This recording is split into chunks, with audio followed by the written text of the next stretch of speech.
That's when you're feeling young and you're feeling tough, and you're all caught up, but you don't walk right and you don't talk right, and there ain't nothing wrong with feeling strong. But I know what you're going through, I know, 'cause I've been there too. I don't walk right and I don't talk right, and there ain't nothing wrong with feeling Hey guys, welcome to strong. Vet Ranch. I'm Dr. Carrie, and this puppy, believe it or not, is only about 8 weeks old.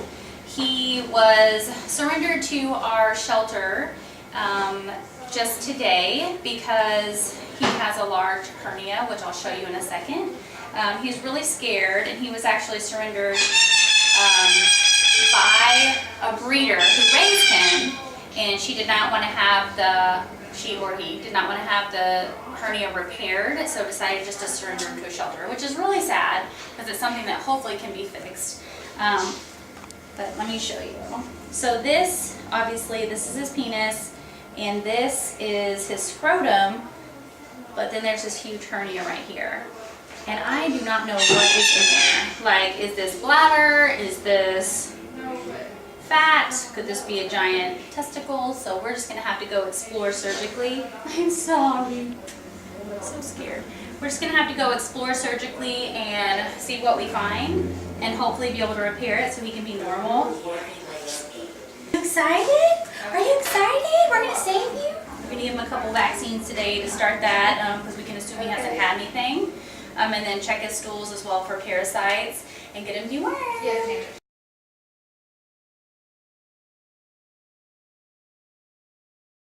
It is time to go and explore this hernia. So I'm kind of trying to feel in here and feel where it starts and where it's coming out, which I cannot. And I cannot get stuff to go back in, which means it's not reducible. So we're just going to have to open it up and explore around and see what's going on. It kind of feels like intestines in there, so it's a good thing we're doing it pretty quick, because you could definitely twist one of those and we'd all be in big trouble. And I also don't know where his testicles are. I feel like that might be one right there. In fact, I think it is. If we can find those, we can go ahead and neuter this guy at the same time too. I've made my first incision, and I'm pretty much just kind of exposing this little sac here, which is probably called the vaginal tunic. And this is the sac that you're kind of seeing under the skin. So I'm going to end up cutting that sac away, and you can tell now that this is intestines. So I'm going to open up that sac, pull it back, ligate it, and then try to get those intestines back in the little opening where they go. And that should definitely help our cause quite a bit. I opened up that little sac, and here's our nice, healthy intestines that are in there. And then I follow this little vessel and spermatic cord. And then, hello, here's the little testicle on this side. So we're going to go ahead and get him out of there today too. He doesn't live there anymore. So we'll go ahead and neuter him at the same time. So now I feel kind of a big opening. So now I'm going to put these back where they go slowly, and then neuter him, and then close this hole up. It's been a couple days since surgery, and he still has some swelling in that area, kind of from some oozing, but there's no intestines out there. He feels better, right? Are you being crazy?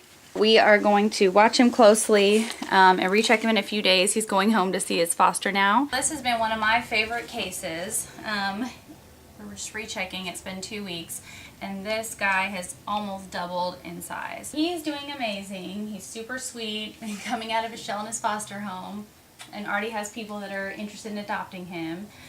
We took out his sutures today. The swelling is going down quite a bit, and it's going to take time. You can kind of see right here. It's just going to take time for that skin, as he grows, basically that skin will become tighter, because it just expanded as he grew, because it had that big kind of sac of intestines there. So it should get smaller and smaller, and he'll outgrow it too.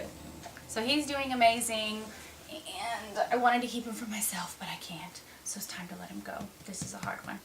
Thank you guys so much for everything you do, all your donations and your support. Without you, we could not pull dogs that have been surrendered and forgotten about like this guy was. We would not have the funds to do his surgery, and then now we can find him a perfect home for someone that won't be lonely. Last week I was climbing a tree, lost my footing, I fell 30 feet. Now I don't walk right and I don't talk right, and there ain't nothing wrong with feeling strong. But I know what you're going through, I know, 'cause I've been there too. And I don't walk right and I don't talk right, and there ain't nothing wrong with feeling strong. But I wanna be there for you, honey, working my job